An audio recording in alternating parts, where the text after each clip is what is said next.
Halo, Assalamualaikum.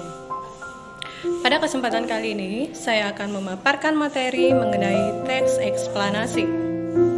Langsung saja ke pembahasan yang pertama, pengertian teks eksplanasi.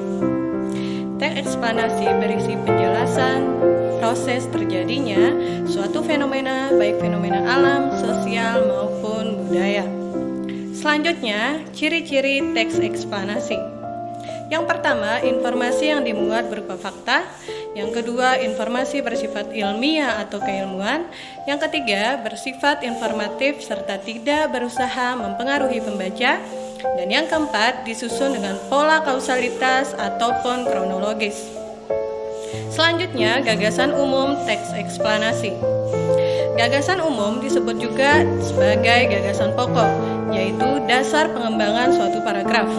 Gagasan umum terletak di kalimat utama, dan kalimat utama teks eksplanasi bisa terletak di awal ataupun di akhir paragraf.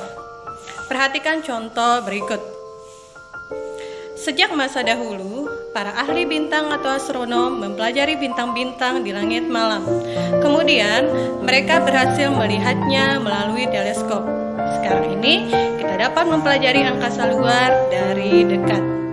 Nah, pada paragraf tersebut, kalimat utamanya terletak pada awal paragraf. Dan gagasan pokoknya ialah para ahli bintang atau astronom mempelajari bintang-bintang di langit malam. Selanjutnya, struktur teks eksplanasi. Struktur teks eksplanasi terdiri dari 3 bagian. Yang pertama, identifikasi fenomena, yaitu mengidentifikasi sesuatu yang diterangkan. Misalnya fenomena alam seperti banjir, kemudian tsunami, kemudian fenomena sosial seperti bullying, kemudian kriminalitas, dan lain sebagainya. Selanjutnya, rangkaian kejadian.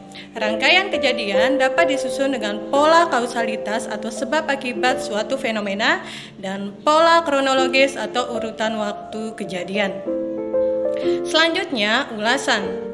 Ulasan berupa komentar atau penulisan tentang konsekuensi atas kejadian yang dibahas. Selanjutnya, kaidah kebahasaan teks eksplanasi. Yang pertama, menggunakan konjungsi kausalitas atau sebab akibat yang ditandai oleh kata akibat, kemudian sebab, oleh karena itu, sehingga, dan lain sebagainya.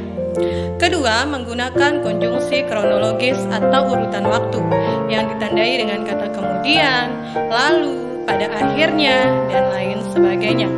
Selanjutnya, menggunakan kata teknis atau istilah sesuai dengan topik yang akan dibahas.